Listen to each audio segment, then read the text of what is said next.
My name's Ruth and I have alopecia.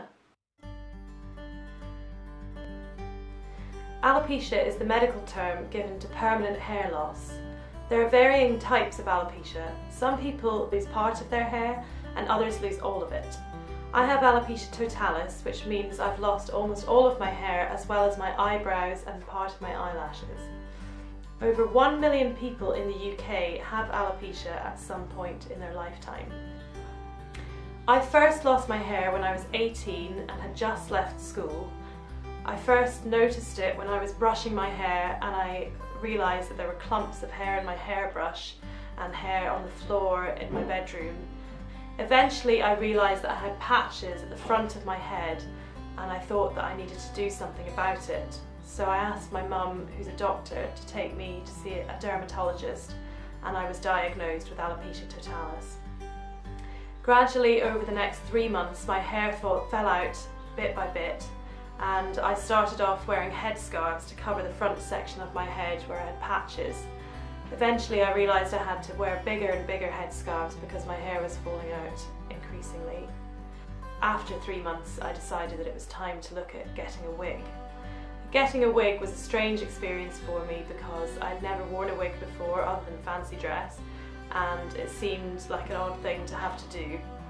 However, at this point I had barely any hair. I looked totally different to how I had looked before. So I first got a wig back in 2006 and I've worn a wig ever since.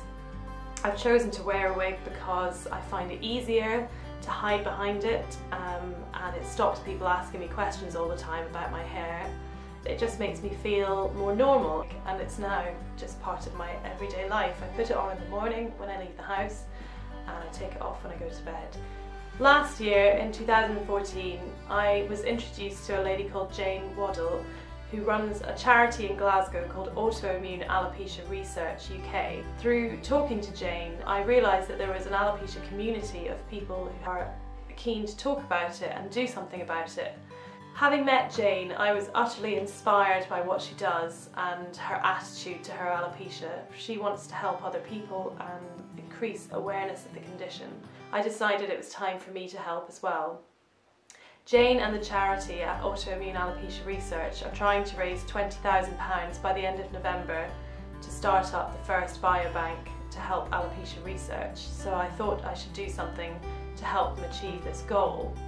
And that's the reason that I am doing a wig-free week from the 26th of October to the 1st of November.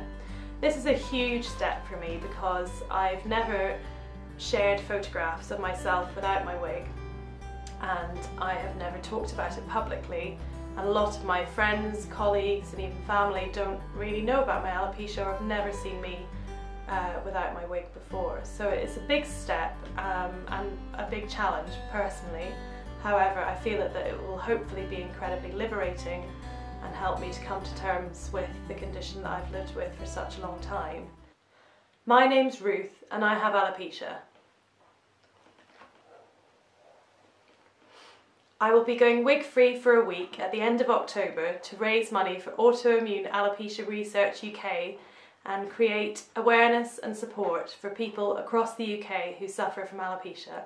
Thank you very much. Mm-hmm.